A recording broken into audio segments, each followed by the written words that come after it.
Bonjour les toqués du tic-tac, inutile de vous dire où on est, évidemment, vous avez vu l'émission qu'on a faite sur le 13 rue de la Paix, quartier, et si vous aviez un doute, on a notre groom attitré, vous le reconnaissez, le 13 rue de la Paix, le livre sur la panthère et une panthère noire, panthère tachetée, parce que chez Cartier, les deux panthères ont droit de cité. Et puis là est suspendu pour Noël un dirigeable magnifique qui reprend tous les codes architecturaux des temples du luxe, les maisons Cartier dans le monde.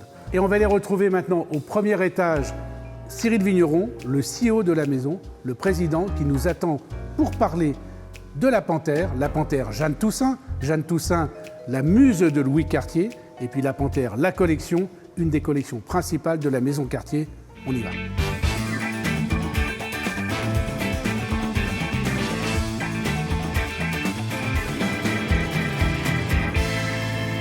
Et voilà, on arrive au premier étage du 13 rue de la Paix, la boutique emblématique de Cartier à Paris. Et maintenant, je vais rejoindre Cyril Vigneron dans le salon Jeanne Toussaint qu'on surnommait la panthère. Et ça tombe bien, parce que je crois que c'est le thème de l'émission.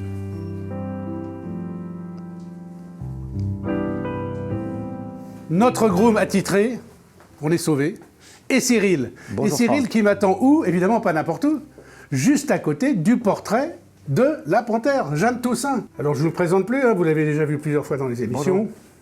C'est un guest habitué, mais surtout c'est un passionné de panthère aussi, mais pas que de la panthère de Cartier, la panthère artistique, historique. Est-ce que tu peux nous en dire plus? Comme tu l'as dit, Jeanne Toussaint était surnommée la panthère. Elle était très inspirée par la panthère elle-même comme animal symbolique, et elle a fait beaucoup de choses pour la développer et pour quelque part l'insuffler à l'intérieur de la maison. Donc maintenant, la panthère, comme le 13 rue de la Paix, est un animal emblématique de Cartier. On pense panthère, on pense Cartier, et réciproquement. Comme tu penses Tour Eiffel, tu penses Paris. Donc le lien entre la panthère et Cartier est très fort. La panthère a été dans l'imaginaire et la symbolique humaine présente depuis le début de l'humanité. On trouve des panthères à côté des déesses néolithiques, on les trouve dans les grottes Chauvet, dans l'archéologie égyptienne, grecque. Elle est partout. Dionysos chevauche une panthère, Aphrodite se promène avec une panthère. La panthère est odorante, c'est-à-dire qu'elle vient séduire sans avoir besoin de chasser ses proies. C'est un prédateur, mais c'est surtout un protecteur. Et on la retrouve aussi jusque dans le tombeau de Toutankhamon, Absolument. avec une panthère dorée à leur fin. Voilà. Il y a aussi deux déesses égyptiennes, Seth et Bastet, qui sont des femmes avec une tête de panthère. Non pas un humain avec un corps animal, mais l'inverse, qui veut dire effectivement la panthère est une forme de divinité. Si la panthère est une forme de divinité, la déesse, elle est là. La déesse est là. Hein, Jeanne Toussaint qui a vraiment marqué l'histoire de Cartier, marqué l'histoire de Louis Cartier, puisque franchement, ils travaillaient ensemble. Complètement ensemble. Et quand il l'a rencontré, il lui a même offert un nécessaire avec des taches de panthère. Donc ça a été la première apparition d'ailleurs des taches de panthère sur un objet Cartier. Et puis après, il lui a confié le secteur de la réalisation, de la création, avant qu'elle ne devienne, je crois que c'est en 1933, la directrice artistique de Cartier. Absolument. Où elle a révolutionné le style en amenant justement le volume dans des périodes où la joaillerie était surtout en 2 dimensions, d'amener une dimension figurative en 3 dimensions, de panthères animées, vivantes, pleines de vie dans tous leurs mouvements. Qu'il s'agisse de panthères complètement figuratives ou même de pelages qui sont devenus effectivement un mouvement très riche. Les bijoux prenaient des volumes, les sertissages s'arrondissaient au lieu d'être à plat. Absolument. Il ne faut pas oublier ça. Hein. Et c'est d'ailleurs pour ça que Cartier est devenu le joaillier que s'arrachaient à la fois les stars, les people et les têtes couronnées. Absolument. J'ai en tête Édouard VII. Évidemment, Édouard VII qui disait « Cartier, c'est le joaillier des rois, mais c'est aussi le roi des joailliers ». Donc il faut rendre à César ce qui est à César. C'est lui qui a inventé cette devise. Maintenant qu'on a parlé de tout ça, on va aller voir les créations d'aujourd'hui. Et puis pendant qu'on parle des créations d'aujourd'hui, on va faire des petits rappels historiques. On vous mettra des photos historiques qui viendront pendant l'émission. Vous allez tout savoir sur la panthère. Donc rendez-vous à la résidence, le dernier étage de cet immeuble. Et pour ceux qui ne l'auraient pas vu, je vous mets l'affiche sur l'émission qu'on a fait sur le 13 rue de la Paix, où on a fait visiter l'ensemble de cette boutique, immeuble. Maison. Temple. Enfin bon, je veux dire. Et là, vous avez un salon émeraude, et là, vous avez un salon rubis. Je n'en dis pas plus. allez voir cette émission. Et maintenant, allons voir les bijoux. Ils sont juste à l'envers, mais c'est pas grave, ils sont bien là. Enfin, ça y est. Et ben voilà Cyril. Il faut toujours que Cyril... Attends, j'espère que tu t'es pas trompé. Ça, c'est le rubis. Ouais, d'accord. Ça, Bon, le rubis et l'émeraude. Ah, tu me loupes pas à chaque fois. Hein. Bon, allez, maintenant, alors, je vais t'en réserver une ou deux. Je la connais, ma boutique. Tu connais, bah, heureusement que tu connais. Je la connais.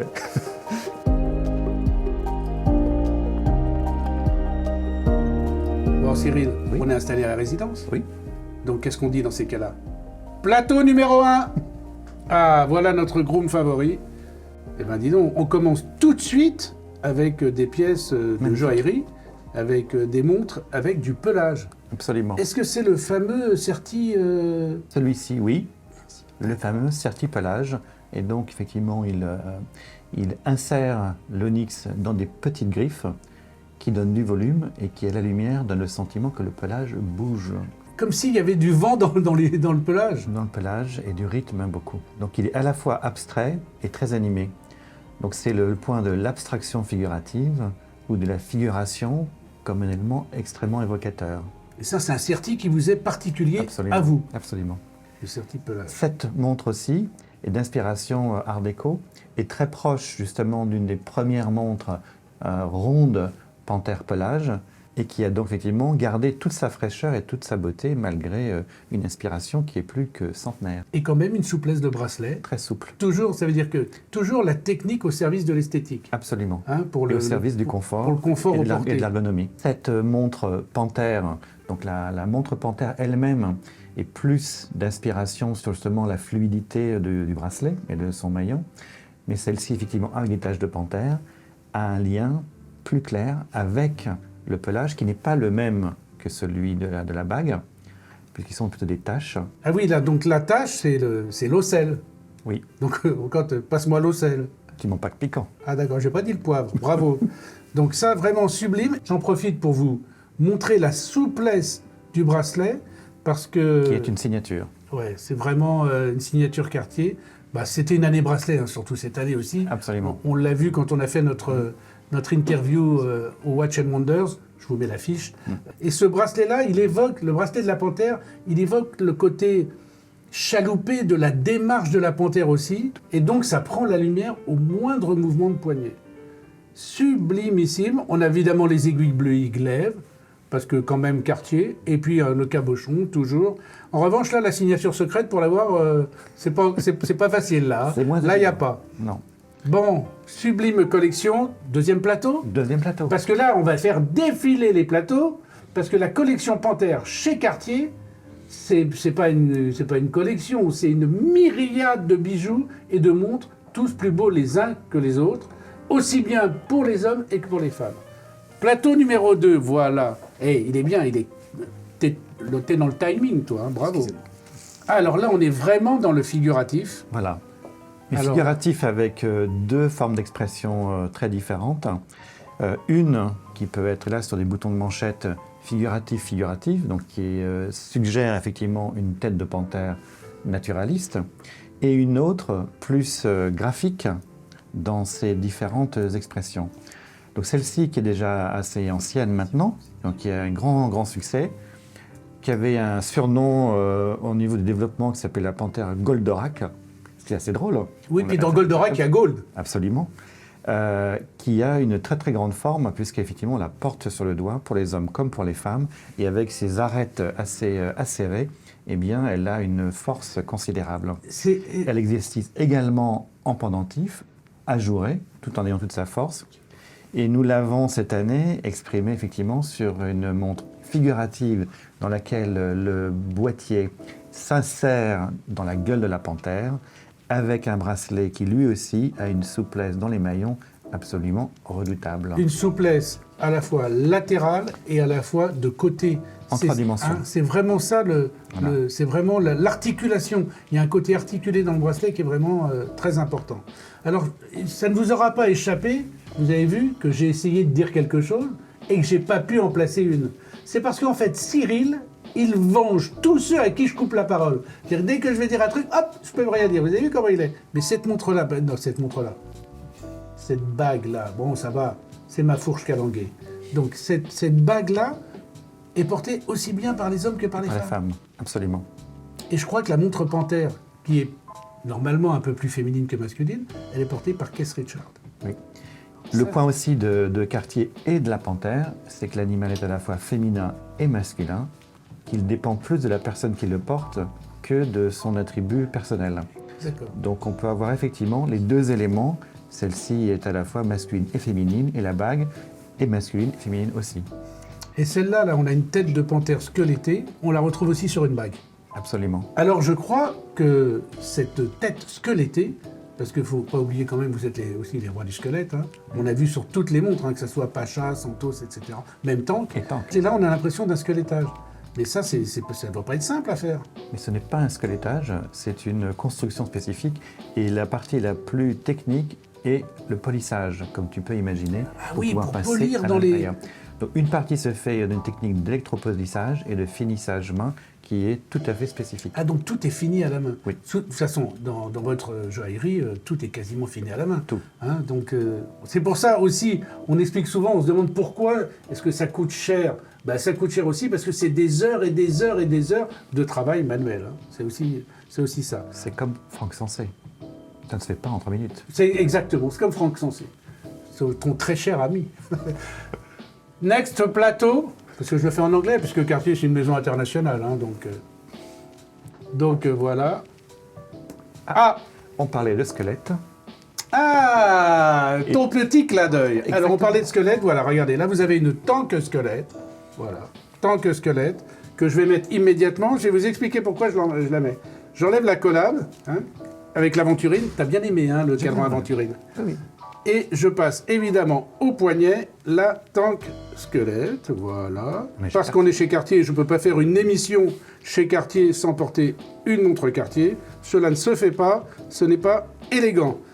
Et pourquoi on fait ça? Parce qu'on est au 13 rue de la Paix. Et pourquoi on fait ça? Parce qu'on a préparé... Bon, allez. Bon. Parce qu'on a préparé une petite collab. Pas tout de suite, hein, parce qu'il faut le temps. Mais à chaque fois, dans le teaser, on vous dit de quoi il va s'agir. Donc ce sera une collab exclusive, vendue qu'au 13 rue de la Paix, et ce sera sur Tank. Maintenant, vous le savez, mais vous ne saurez pas ce que c'est. Next plateau. Dex, plateau, plate, je sais même pas comment... Tray. Tray. Next tray. C'est sympa avec Cyril, vous avez vu, parce que vraiment... Ah, alors là... C'est magnifique. Et en plus, tiens, on est raccord puisque ça, c'est exclusif 13P. Absolument. Hein, et nous revenons et la montre sur aussi. De l'abstraction, celle qui effectivement, quand même, avec les taches de panthère toujours, également exclusivité 13P. La mini, mais tu sais, j'ai quelqu'un de chez toi, qu'on ne nommera pas parce qu'on ne nomme pas les gens qui travaillent chez toi, mais qui est une personne qui m'est chère, m'a dit que ça faisait un carton, ces mini panthères, que là, c'était vraiment sublimissime. Alors là, vous êtes sur Mini Panthère, regardez la souplesse. Là, on est sur... Là, c'est vraiment le bijou qui donne l'heure, hein, quand même. Oui. Tout, à chaque fois. Hein. Regarde. Et là, vous avez une bague en... C'est de l'onyx? C'est de l'onyx. Une bague en onyx. Alors, habituellement, sur la Panthère, on a de l'or, et puis l'onyx vient s'incorporer pour faire le pelage, ou sur certaines panthères, presque sur toutes d'ailleurs la truffe. Oui. Je crois que la truffe de la panthère est en onyx. Onyx. Alors que les yeux émeraude ou saborite, Saborite. c'est l'un ou l'autre. Oui. Et là, c'est l'inverse. Parce Donc, que la panthère peut être noire. la panthère peut être noire. Donc vous avez fait une bague en onyx, et là, c'est l'or qui vient dessiner le pelage. Tout à fait. Mais où vont-ils chercher tout ça? Vous avez quand même une équipe de création. T'as combien de personnes à la création et au développement? Beaucoup. Ah, à chaque fois, j'essaye d'avoir des secrets, je les ai jamais. Ah là, c'est la même, c'est la panthère, mais avec un peu jaune, avec un cadran noir. Cadran noir et avec une lunette Certi. Hein, donc un petit peu plus précieuse. Elle se prête à toutes les déclinaisons avec un rang, 2 rangs ou 3 rangs, des variantes de cadran, des variantes de sertissage, et elle est toujours aussi élégante et belle. Une de mes préférées, je vais vous passer la photo parce qu'il n'y en a pas. Voilà, c'est même pas la peine d'essayer, il n'y en a pas, c'est la manchette panthère. C'est très simple, elle a tellement de succès qu'à peine elle arrive en boutique, elle reste 10 secondes et hop, elle est déjà partie. Parce que j'ai dit, il nous faut absolument une manchette. Désolé, on aurait pu. C'est dingue ce succès quand même que tu as eu, mais c'est aussi à toi. Sur l'ensemble de la ligne panthère. L'ensemble de la ligne panthère. Elle a 3 rangs aussi, a eu beaucoup de succès. Oui, mais toujours. Moi, je pense que vous avez fait quand même un game changing, comme on pourrait dire en anglais. Vous avez fait une rupture, revisiter les icônes, remettre au goût du jour les icônes et se dire que quand on a quelque chose de parfait, pourquoi vouloir essayer d'inventer quelque chose de plus que parfait? Donc, revenons sur nos racines. Et ça, c'est quand même, c'est ce qui fait le succès de Cartier. Sur les racines ou sur ce qui a été effectivement, qui a passé le test du temps. Si on prend dans tous les dessins qui ont pu avoir lieu depuis 100 ans, certains, après 10 ans, 20 ans, 30 ans ou 80 ans, sont toujours aussi beaux. Et d'autres moins. Soit parce qu'ils correspondent moins à la période, soit parce que après ce test-là. C'est comme l'automobile classique. Si on prend une période 60-70, quelques modèles restent et sont indémodables. Si tu aimes la Jaguar E, c'est un classique. La Type E, c'est sublime. Voilà. Et elle sera toujours. Mais si on prend la même période de cette année-là, ou ces années, il n'y a pas tant que ça qui reste. Oui, mais vous, quel catalogue? C'est la même chose pour l'horlogerie Cartier qui a depuis plus de 100 ans et qui a dans chaque décennie des modèles qui passent le test du temps. Mais quel catalogue? Absolument. Santos, Tang, Panthère, Pacha et j'en passe et des meilleurs. Baignoire allongée. La mini baignoire allongée. Et Tank. Ouais. Tank française et Tank américaine. Tank française, américaine. À guichet. Chinoise. Asymétrique. Asymétrique, basculante. Enfin, les tanks, il y a autant de tanks qu'on en veut. Mais franchement, il faut souligner ça. C'est-à-dire, vous venez chez Cartier, vous aimez les montres rondes, il y en a. Vous aimez les montres carrées, il y en a. Vous aimez les montres petites, il y en a. Notre singularité est plurielle. Voilà, c'est ça. La singularité est plurielle. Et nous avons une pluralité singulière. Voilà. Il y a assez peu de maisons qui peuvent avoir autant de styles différents qui sont tous identifiables. Et là, sur cette bague-là, on va revenir sur une chose, c'est le sertissage de l'onyx. Oui. Parce que là aussi, on a parlé tout à l'heure du sertipelage que l'on trouvait sur une sorte de serti-neige un peu spécial, qui est votre serti à vous. Mais là où il n'y a pas de pavage diamant complet, eh ben on retrouve le même sertissage avec les mini-griffes. Sur l'onyx avec les mini-griffes. Oui. Qui est très particulier et qui donne donc une brillance particulière, comme si ça bougeait comme ça. Et surtout un serti en volume, avec une grande rondeur. Et puisqu'on parle des choses qui bougent, là je n'ai pas la montre, mais on va mettre le petit film, c'est la panthère qui se dessine avec des billes d'or. La révélation de la panthère. La révélation de la panthère, on l'a vu il y a quelques années sur un salon Watch & Wonders.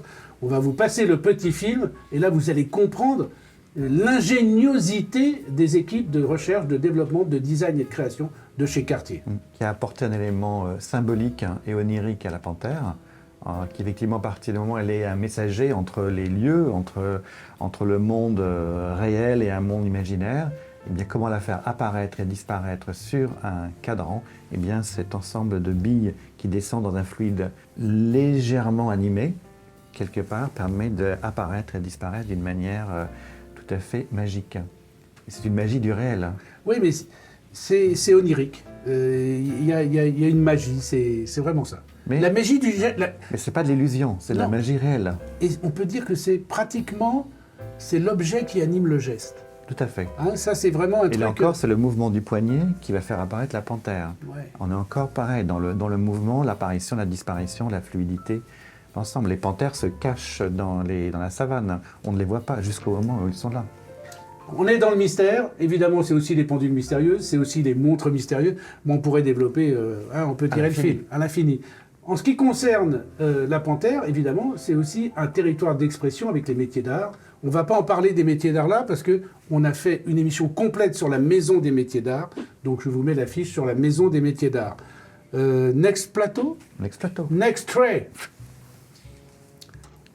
Donc la panthère se prête aussi à des variations en volume diverses, donc sur une montre joaillerie magnifique. Le fameux volume qui était la rupture de la joaillerie, donc on rebondit sur ce qu'on disait tout à l'heure sur Jeanne Toussaint. Là on est vraiment dans la panthère dessinée, sculptée. Qui est une hybridation parce que la logique des montres est plutôt d'avoir effectivement un boîtier, une glace qui est plate.